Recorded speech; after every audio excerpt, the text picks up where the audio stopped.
Pastor Allen again. I'm going to continue the teaching of the end times, but I want to revert back to Revelation chapter 6 and study about the seven seals. Studying the tribulation serves several important purposes. One, the tribulation should scare the daylights out of us.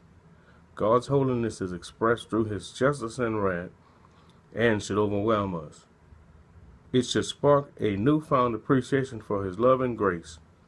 2. Tribulation should also sober us. It should lead us to take our lives more seriously and to live them according to eternal values. As a result, we will not put so much attachment upon things of this earth.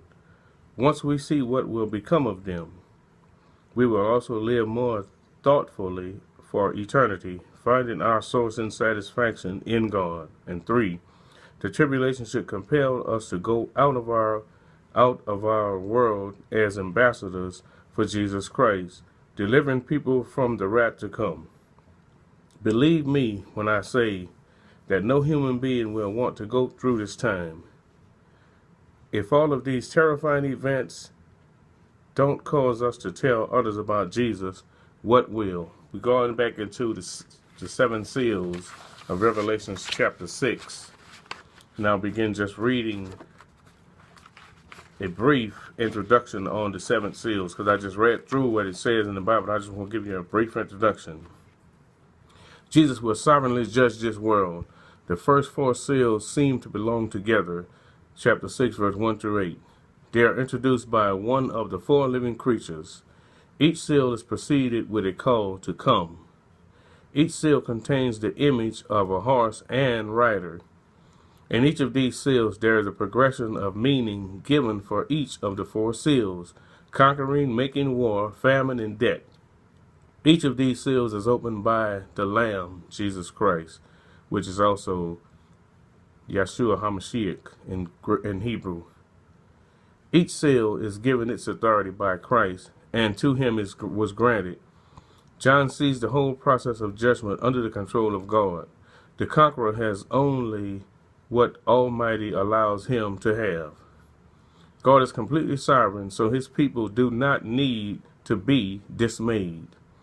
The fifth and sixth seal seem to be distinct, and the seventh seal introduces the trumpet judgments, chapter 8, verse 1. Going into the first seal. The first seal, then I saw when the Lamb broke one of the seven seals, and I heard the four living creatures say, as with a voice of thunder, "Come." And I looked, and behold, a white horse, and he who sat on it had a bow, and the crown was given to him, and he went out conquering and to conquer. John was an eyewitness of this revelation that came to him as action scenes in a film rather than as words from the pages of a book. When the Lamb broke the first of the seven seals on the scroll that he had taken from God, one of the four creatures called out with a voice of thunder. The voice of thunder is symbolic of judgment as a coming storm. It is a voice of terror, majesty, and judgment. The command given us, "Come," was probably an invitation for the first horseman rather than to John or to Christ. The angel gave this command 4 times, and each time the horseman on the horse came forth. In chapter 6, verse 2, a rider came riding on a white horse with a bow and a crown for the purpose of conquering. This verse does not say who rides this white horse. However, it is most likely the coming Antichrist. This rider represents conquering power that no one can resist. This person has the semblance of Christ, but he is not Christ. He comes as a deceiver. The horse was considered a war machine in biblical times. White symbolizes righteousness and holiness. The bow is mentioned without reference to arrows, does not intimate, as many suggest that the rider is engaged in peaceful conquest, but diplomacy, and without bloodshed. For it is common in the scripture for a bow as a symbol of a hunting or of warfare to be mentioned alone, and still it symbolizes violent conquest. This is analogous to frequent references in Western America to riders going forth with rifles without mention of bullets. The bullets and likewise arrows are assumed. He also has a crown. Evidently, God gave him a crown. The sovereign God is the only one who can give rulers authority to rule. This crown represents world dictatorship. The Bible talks about there's going to be a ruler that's going to come in, and he's going to talk about peace, and he's going to have a certain amount of time that he's going to declare peace, but then he's going to break his covenant in 3.5 years out of 7. Let me continue. At this point, I should mention that although the Antichrist reign includes war, it also includes peace. Peace is a buzzword today. Many of the world's greatest stakers speak of the need of one world government, a new world order. The Antichrist will camp on this and make peace his campaign message.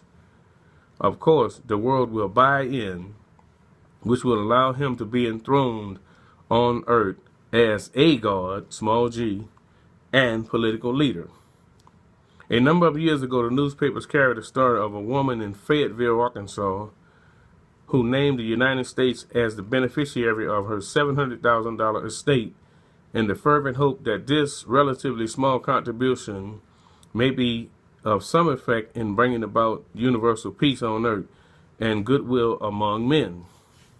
Upon reading this account, J. Vernon McGee, a very well-known radio preacher, commented, "That woman poured her money down a rat hole, because you cannot buy peace with $700,000 or $700 trillion.